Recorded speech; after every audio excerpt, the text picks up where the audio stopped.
እነዚህን 5 መጽሐፍ ቅዱሳዊ ጥያቄዎች በመመለስ ራሱን ይፈትሹ። በመጽሐፍ ቅዱስ ከመዝሙረ ዳዊት ቀጥሎ ብዙ ምዕራፎችን የያዘው የትኛው መጽሐፍ ነው? ሀ. ትንቢተ ኢሳይያስ፣ ለ. ትንቢተ ኤርምያስ፣ ሐመሩሃ ኦሪት ዘፍጥረት፣ መ. ኦሪት ዘሌዋውያን። ሀ. ትንቢተ ኢሳይያስ። የሐዋርያትን ተጋድሎ የሚተርከው በመጽሐፍ ቅዱስ ውስጥ የሚገኘው መጽሐፍ ምን በመባል ይታወቃል? ሀ. የሐዋርያን አበው መጽሐፍ፣ ለ. ግብረ ሐዋርያት፣ ሐመሩሃ ገድለ ሐዋርያት፣ መ. ዜና ሐዋርያት።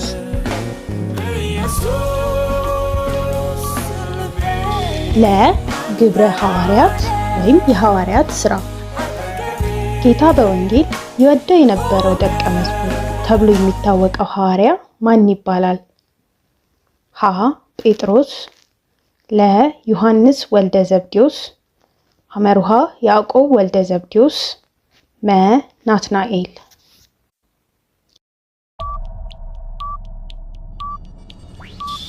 ለ.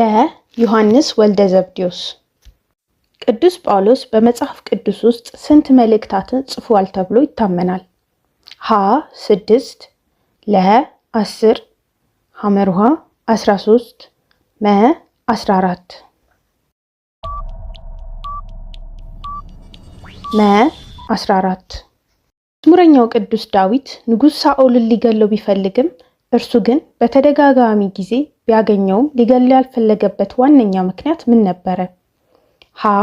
ዳዊት በሌላ መልኩ መግደል ስለፈለገ፣ ለ.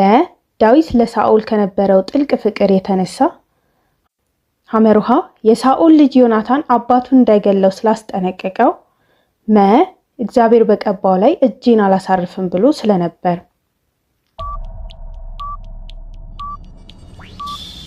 መ. እግዚአብሔር በቀባው ላይ እጄን አላሳርፍም ብሎ ስለነበር። ምን ያህሉን መለሱ? ኮሜንት ላይ ያሳውቁን።